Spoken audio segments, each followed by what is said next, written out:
भाजपा का एक प्रतिनिधिमंडल सुधीर श्रीवास्तव के नेतृत्व में चुनाव आयोग पहुंचकर जामताड़ा के विधायक इरफान अंसारी के खिलाफ शिकायत दर्ज कराई और ज्ञापन देकर मांग की कि विधानसभा चुनाव तक इरफान अंसारी को राज्य बदर कर दिया जाए और उनको नामांकन से रोका जाए।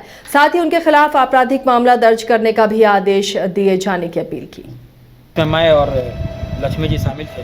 आज मुख्य चुनाव पदाधिकारी से निर्वाचन पदाधिकारी मिला श्री के रवि कुमार से मुलाकात किया और मिलकर मांग किया कि इरफान अंसारी जी को पूरे चुनाव तक राज्य से बदर कर दिया जाए, इनके नामांकन को रोका जाए और उनके खिलाफ आपराधिक मामला दर्ज किया जाए। मामला यह है कि डॉक्टर इरफान अंसारी जो जामताड़ा के वर्तमान में विधायक और मंत्री भी हैं, इन्होंने जामताड़ा से भाजपा के उम्मीदवार सीता सोरेन जी को रिजेक्टेड माल कहकर संबोधित किया है, जो किसी भी प्रकार स्वीकार नहीं है। भारतीय न्याय संहिता के सेक्शन 74 में प्रावधान है कि महिला के मान सम्मान को ठेस पहुंचाने संबंधित कुछ भी अगर बात कहा जाए तो उनके खिलाफ मामला दर्ज होगा, उनको सजा मिलेगा। और आज कांग्रेस का चाल चरित्र उजागर हो चुका है कि किस प्रकार ये आदिवासी महिला और विधवा महिला के बारे में क्या विचार रखते हैं। इनके इस शब्द से न सिर्फ राज्य की महिलाएं बल्कि पूरे देश की विधवा महिलाएं, आदिवासी महिलाएं लज्जित हुई हैं कि ये कांग्रेस किस प्रकार का शब्दों का प्रयोग कर रही है।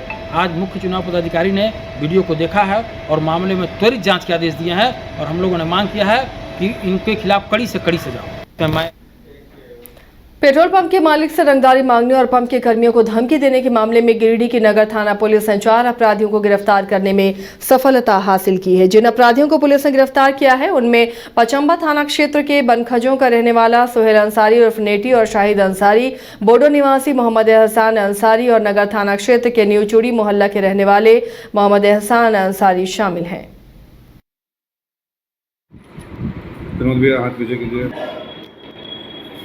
तो हम लोग भी जान रहे हैं सर, दूसरे भी ना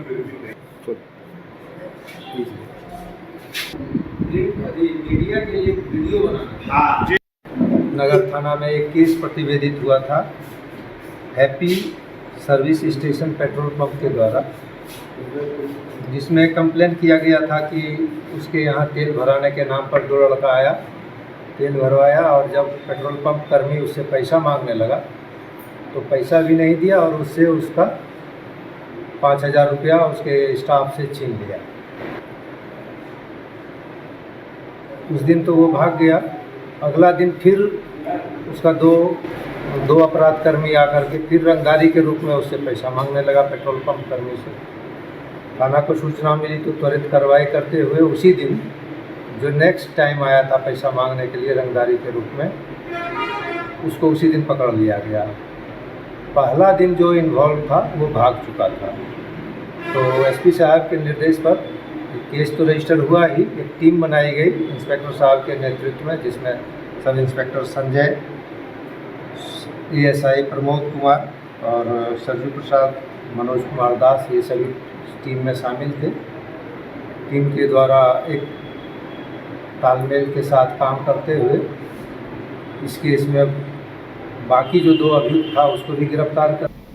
झारखंड विधानसभा चुनाव के मद्देनजर पुलिस मुख्यालय में चुनाव आयोग के निर्देश पर डीजीपी अजय कुमार सिंह ने सीमावर्ती राज्यों के वरीय पुलिस पदाधिकारियों के साथ अंतर्राज्यीय समन्वय समिति की बैठक की। इस बैठक में बिहार, बंगाल, ओडिशा और उत्तर प्रदेश के पुलिस प्रतिनिधियों के साथ खासतौर पर बॉर्डर पर उग्रवाद संबंधी विषयों पर भी चर्चा हुई। इसके साथ ही झारखंड की चेकनाका और पड़ोसी राज्य के चेकनाका को एक्टिवेट करने के साथ ही आपस में इंफॉर्मेशन आदान प्रदान भी किए गए।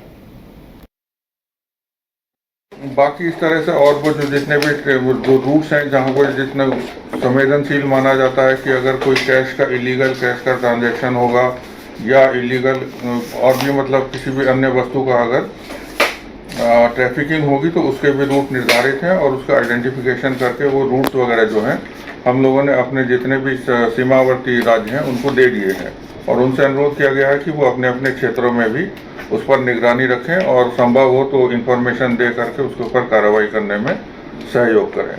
तो ये सब जो जितने मामले हैं, जितने बिंदु थे, वो सब पर एक बहुत लंबा डिस्कशन सभी राज्यों के जो डीजीपीज और उनके वरिष्ठ सहयोगी थे उन लोगों के साथ में लंबा डिस्कशन हुआ है और ये एक अनवरत चलती हुई क्या कहते हैं प्रक्रिया है। इसका फिर फॉलोअप होगा कुछ दिनों के बाद में, फिर अलग अलग बातें होंगी उसमें और जितने भी जो हमारे फील्ड लेवल के ऑफिसर्स हैं वो भी इसमें शामिल थे, जोनल आईजीज, उसके बाद डीआईजीज और एसपीज, और उन सब का भी ये कहा गया कि वो अपने अपने जो काउंटर पार्ट्स हैं दूसरे राज्यों में उनके साथ भी अधिक से अधिक बैठकें करें ताकि जो भी चुनाव से रिलेटेड काम है, जितने काम का ये अब इसमें वर्णन किया गया है, उसमें और तेज़ी आए और उसकी संख्या में बढ़ोतरी हो, ताकि आने वाले टाइम में झारखंड में जैसे पिछले बार लोकसभा में इंसिडेंट फ्री, कोई वायलेंस फ्री इलेक्शन हुआ था, उसी प्रकार का इलेक्शन अब भी जो क्या कहते हैं असेंबली का इलेक्शन है वो भी उसी तरीके से उसी रूप।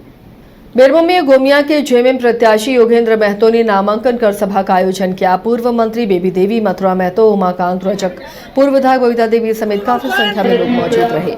वहीं सभा में सभी लोग झारखंड सरकार की उपलब्धियां बताई, साथ ही योगेंद्र महतो के पक्ष में लोगों से वोट देने की अपील भी की। संकल्प लेके जाना है कि आने वाले दिन में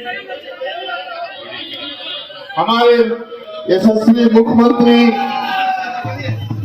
आदरणीय हेमंत सोरेन जी को पूरा 2024 में मुख्यमंत्री के रूप में हम स्थापित कर सके, उन्हें रख सके। इसके लिए आपको गोमिया से जोगेंद्र बाबू को जीता कर भेजना होगा।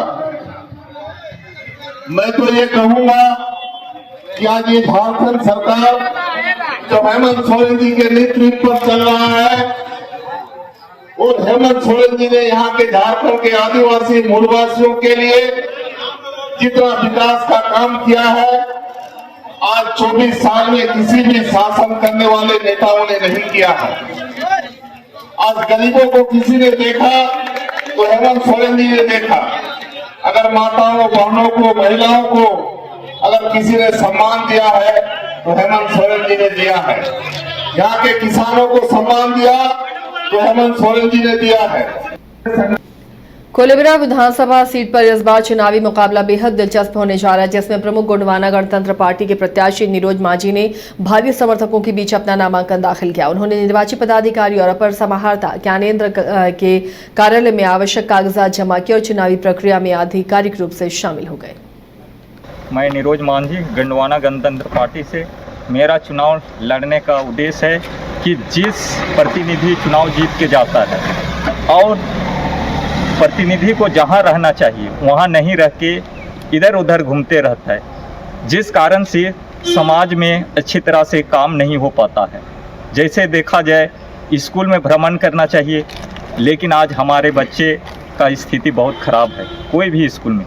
दूसरी बात है 5 किलो चावल के लिए 2 दिन 3 दिन समय लगता है, तो उसमें 2-3 दिन का उसका रोजगार चला जाता है। दूसरी बात है हर इंसान को हॉस्पिटल आना है एक ना एक दिन, लेकिन वहाँ अच्छी ट्रीटमेंट की व्यवस्था नहीं है। दूसरी बात है कि ब्लॉक में हर कोई को एक ना एक दिन आना ही है, लेकिन भी जनप्रतिनिधि भ्रमण नहीं करने के कारण एक दिन का काम 100 दिन लग जाता है। मैं